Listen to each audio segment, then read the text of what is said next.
Magandang araw, Pilipinas! Mararamdaman na ng bawat lokal na pamahalaan ang mas pinalakas na suporta ng gobyerno sa paglulunsad ng Bagong Pilipinas Bawat Bayan Makikinabang Program. Bukod sa daang libong pondo para sa proyekto ng mga barangay, may nakalaan ding pondo para sa mga presidential scholar. Narito ang report.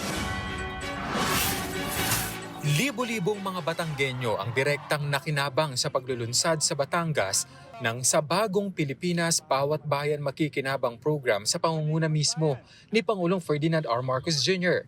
Layunin ng programa na diretsyong maibaba sa mga lokal na pamahalaan ang Local Government Support Fund para mapalakas ang kanilang kakayahan sa pagtugon sa pangangailangan ng kanilang nasasakupan. Dito ipinagkaloob ang tig 200,000 pesos na tulong pinansyal sa mahigit 1,000 mga barangay. Ang kalahati ng pondo ay nakalaan para sa capital outlay projects tulad ng pagbili ng mahahalagang kagamitan. Ang local government ay in many ways, pwede mong sabihin, ay napakahalaga para sa buong pamahalaan, sa lokal na pamahalaan at sa pangbansang pamahalaan.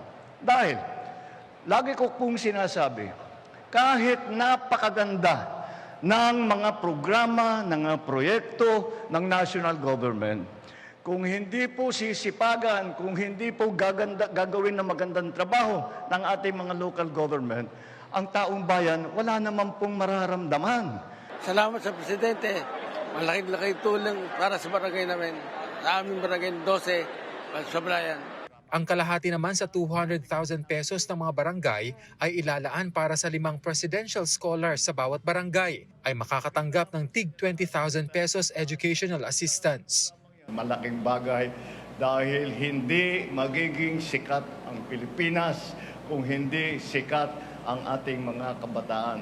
At nakikita ko naman na malaki at maganda ang pag-asa ng Pilipinas kapag kayo ang mga susunod. Kami mga gurang na kami. Kaya kailangan ma-develop na kayo na pagka kami wala na, kailangan nandiyan kayo, handa kayo.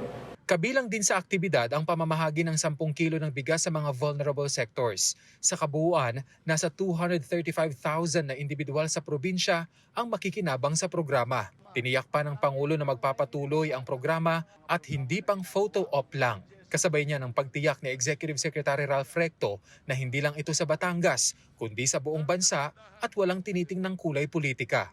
Asahan po ninyo, hindi ito minsanan.